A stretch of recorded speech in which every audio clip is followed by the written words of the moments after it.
We're going to start out now by creating a hexagon. First off, we're going to apply the glue. And this is Fons and Porter water-soluble glue. I'm going to put glue all around this piece right here, quite generously. You can see I use my Apliquick tool to pivot.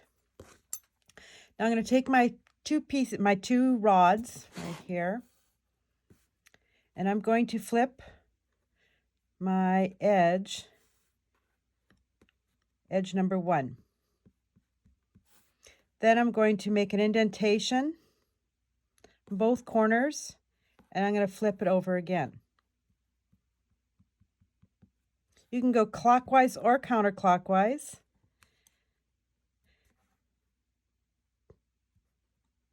But slowly build on top of the other piece that you just laid down, using your flat presser edge to get a nice, crisp, straight line. You'll also indent, and we're going to continue going around this hexagon right here, constantly rotating it as I complete one edge. The final edge, I need to press and make an indentation on the right side and the left side, and then fold over using some firm pressure to create nice, crisp edges for this hexagon. And there is a hexagon piece using Apliquick tools.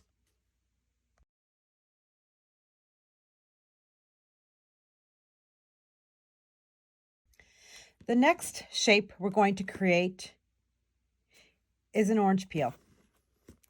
We're going to genuinely and generously put some glue in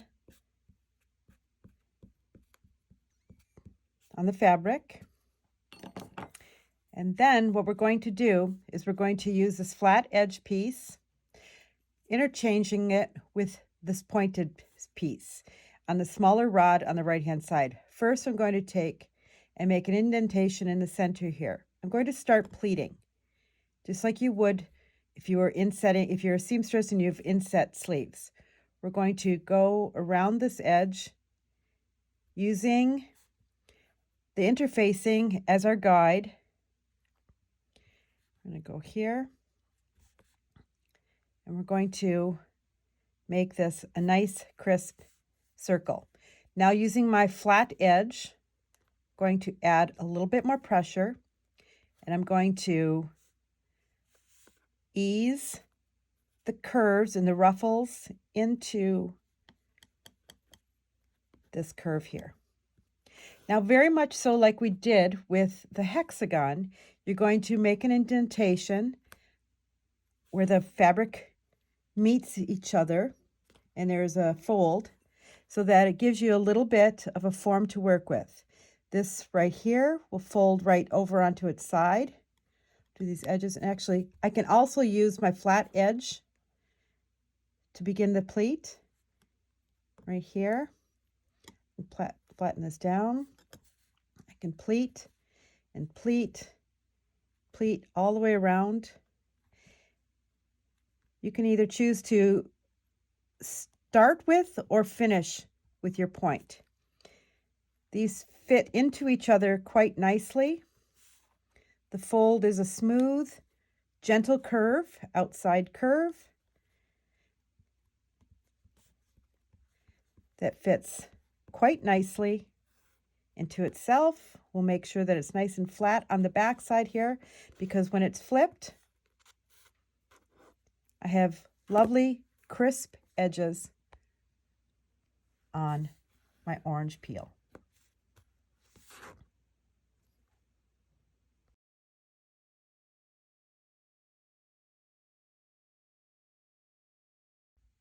The next shape we're going to tackle is going to be the circle.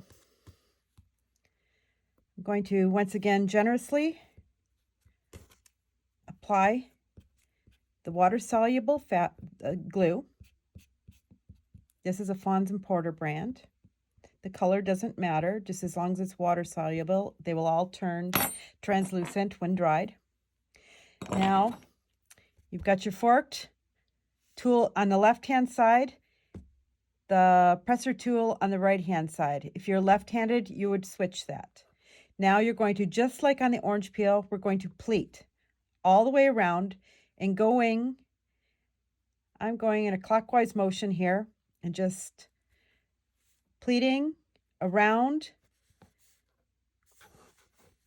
Oops, gotta get it off the gluey area. And make sure that you are using some pressure, pleating around using the fusible as your reference and as your guide. We're going to follow the circle around until we have a nice form. I like this. And now I'm going to do my final press with my presser foot edge here, keeping this around. See, I'm able to pivot with this fork. Also can use a circle, the point, the larger point here, but the fork seems to give me a little bit more control over my pivoting. Okay, now I've got this to a certain point where I know that it feels good, it looks really great. To get an absolutely perfect circle, I sketched my circle using this template, professional template here, drafting template. And I think this is the size right here. Right here, where's this one? Right there. This is the one right here. It fits right into this circle here. Now, if I wanted to get an absolute perfect circle, I could press right down along this template edge to make sure that I have got the perfect circle edge here. I can see that this needs a little bit more on this left side here. Lift it up, and on the back, I'm going to actually play with it from here. I'm going to ease some of what I had folded over into filling up the blank spaces. So now I know that because this template is a perfect circle, I am able to have, once removed, taking this out, an absolutely perfect circle, ready to apply to my piece.